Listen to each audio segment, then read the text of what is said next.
في عالم مليء بالصعاب، هناك أشخاص لا يستسلمون للواقع، بل يحولون التحديات إلى فرص والمعاناة إلى إنجازات.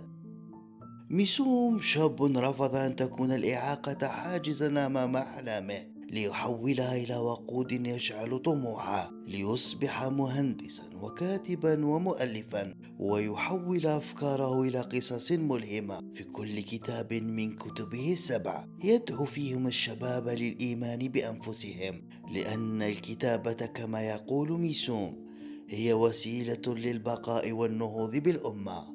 كاتب ومحاضر في مجال التنمية البشرية، وأيضا مهندس في مجال تحلية مياه البحر. آه، الكتاب الأول هو عبارة عن تقنيات واستراتيجيات لنستطيع من خلالها أن نتفوق دراسيا.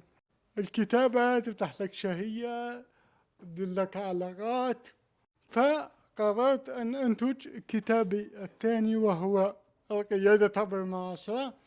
أدمجت بين القيادة والتربية.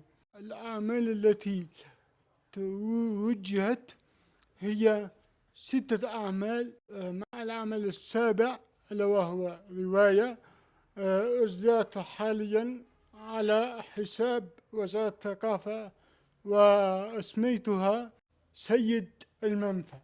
وأنا بدوري أقول لكم: أكتب لأبقى، وأكتب لأنهض بأمتي إن شاء الله تعالى.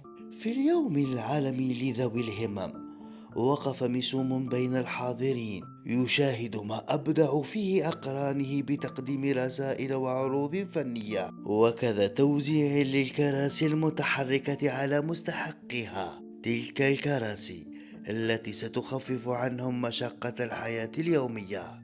اليوم في الحفل الولائي اللي اشرف عليه السيد والي الولايه، كان توزيع 12 كرسي متحرك كهربائي. 12 كرسي كهربائي هذو كانوا فقط للاطفال المتمدرسين، يعني خيرنا الاطفال اللي راهم يقراو حفاظا على الاقل باش يقدروا يلتحقوا بالمدارس تاعهم.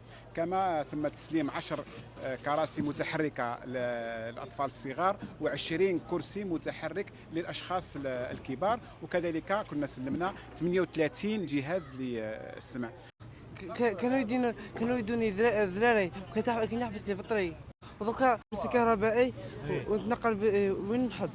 يعطيهم الصحة لطوال. ميسوم بابتسامته وإرادته ليس مجرد شاب كافح ونجح، إنه رسالة أمل ودعوة لكل شاب يقول أنا عاجز أن ينهض ويؤمن بأن الإرادة تصنع بالكفاح.